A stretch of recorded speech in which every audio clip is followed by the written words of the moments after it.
आपण दरवर्षी रक्षाबंधन साजरे करतो. बहीण भावाच्या हातावर राखी बांधते, भाऊ बहिणीला भेट देतो आणि दोघेही एकमेकांच्या आयुष्यातील प्रेम आणि विश्वासाचं नातं जपण्याचं वचनही देतात. पण तुम्ही कधी असा विचार केला आहे का की रक्षाबंधनची सुरुवात नेमकी कशी झाली? राखीचा हा छोटासा धागा आपल्या संस्कृतीमध्ये इतका महत्त्वाचा कसा झाला आणि त्यामागे कोणकोणत्या कथा आहेत? आज आपण जाणून घेणार आहोत रक्षाबंधनाशी जोडलेल्या काही प्रसिद्ध आणि पौराणिक आणि इतिहासातील कथा. पण सुरुवातीलाच एक महत्त्वाची गोष्ट, रक्षाबंधनाच्या उत्पत्तीची एक निश्चित कथा नाहीये आणि ती इतिहासात मान्यही झालेली नाही. वेगवेगळ्या काळात आणि परंपरांमध्ये या सणाशी वेगवेगळ्या कथा जोडल्या गेलेल्या आहेत.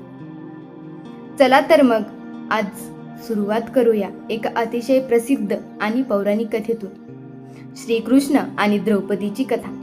महाभारतातील श्रीकृष्ण आणि द्रौपदी यांच्याशी संबंधित एक लोकप्रिय कथा रक्षाबंधनाशी जोडली जाते.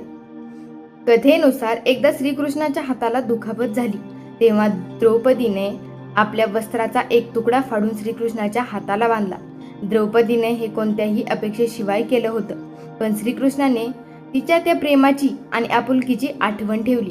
नंतर जेव्हा द्रौपदीवर संकट आलं तेव्हा श्रीकृष्ण तिच्या मदतीला धावून गेले, अशी ही लोकप्रिय कथा सांगितली जाते.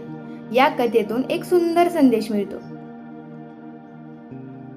रक्षणाचा अर्थ फक्त ताकदीने कुणाला वाचवणं नाही, तर संकटाच्या वेळी आपल्या माणसाच्या पाठीशी उभं राहणं हा देखील रक्षणाचाच अर्थ आहे. आता दुसरी आणि एक प्रसिद्ध कथा पाहूया, इंद्र आणि इंद्राणीची कथा. पुराण परंपरेत रक्षासूत्राशी संबंधित एक आणखीन कथा सांगितली जाते. देव आणि असुर यांच्यात युद्ध सुरू असताना देवांचा राजा इंद्र संकटात होता. तेव्हा इंद्रराजाची पत्नी इंद्राणी तिने मंत्रोच्चार करून इंद्राच्या हातावर पवित्र रक्षासूत्र बांधल्याची कथा सांगितली जाते. या रक्षासूत्रामुळे इंद्राला संरक्षण मिळालं आणि त्याचा आत्मविश्वास वाढला, अशी धार्मिक परंपरेतील कथा आहे. यातून काय दिसतं? पूर्वीपासूनच मनगटावर बांधलेला पवित्र धागा हा संरक्षण आणि शुभेच्छेचं प्रतीक मानला जातो. आता येऊया एका अतिशय प्रसिद्ध ऐतिहासिक कथेकडे. राणी कर्णावती आणि हुमायून. रक्षाबंधनाशी जोडली जाणारी आणखीन एक लोकप्रिय आणि ऐतिहासिक कथा म्हणजे चित्तोडची राणी कर्णावती आणि मुघल सम्राट हुमायून यांची.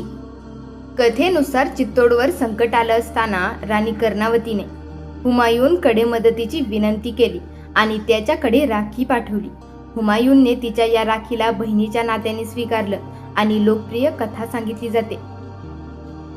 मात्र इतिहासकारांमध्ये या घटनेच्या तपशिलांबाबत मतभेद आहेत, म्हणून ही कथा सांगताना तिला लोकप्रिय ऐतिहासिक परंपरा म्हणून पाहणं योग्य ठरतं. पण या कथेतून एक सुंदर कल्पना समोर येते. राखीचा अर्थ रक्ताचं नातं असणं आवश्यक नाही, विश्वास आणि आपुलकीतूनही नातं निर्माण होऊ शकतं असा. आता असा प्रश्न पडतो, मग रक्षाबंधन फक्त भाऊ बहिणींचा सण कसा आहे? परंपरेनुसार हा सण भाऊ बहिणीच्या नात्याशी जोडला गेला असला तरी रक्षासूत्र बांधण्याची परंपरा व्यापक अर्थाने शुभेच्छा, संरक्षण आणि विश्वासाशी संबंधित होती. म्हणून आज रक्षाबंधनचा अर्थ फक्त भाऊ बहिणीचं रक्षण करेन इतकाच मर्यादित राहिलेला नाही. आज त्याचा अर्थ आहे आपण एकमेकांच्या सुखदुःखात सोबत राहू. काळ बदलला, समाज बदलला, नाती बदलली, पण राखीचा धागा आजही आपल्याला एक गोष्ट सांगतो, नातं मोठं असण्यापेक्षा ते रक्ताचं असणं गरजेचं नाही. त्यात प्रेम, विश्वास आणि आपुलकी असणं हेच गरजेचं.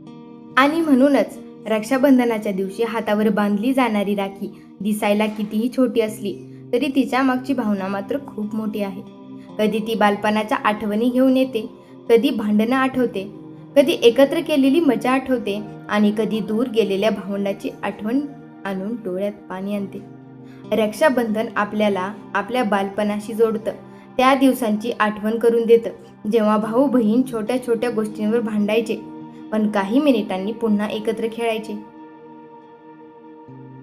आज आपण मोठे झालो आहोत, आपल्या आयुष्यात व्यस्त झालो आहोत, पण राखीचा एक धागा आपल्याला पुन्हा त्या जुन्या आठवणींकडे घेऊन जातो. म्हणून कदाचित रक्षाबंधन हा फक्त सण नाही, पण राखीचा तो आठवणींचा दिवस आहे. तो प्रेम व्यक्त करण्याचा दिवस आहे आणि आपल्या जवळच्या व्यक्तीला हे सांगण्याचा दिवस आहे की आयुष्य कितीही बदललं, आपलं नातं मात्र बदलणार नाही. तर मित्रांनो, रक्षाबंधनाच्या अनेक कथा आहेत. काही पौराणिक आहेत, काही लोक परंपरेतून आलेल्या आहेत आणि काही ऐतिहासिक कथांशी जोडलेल्या आहेत. पण या सगळ्या कथांचा एक सुंदर समान धागा आहे: प्रेम, विश्वास, संरक्षण आणि नात्याची जपणूक. म्हणून या रक्षाबंधनला फक्त राखी बांधू नका, त्या राखीमागची भावना समजून घ्या. कारण धागा तुटू शकतो, पण मनापासून जपलेलं नातं सहज तुटत नाही.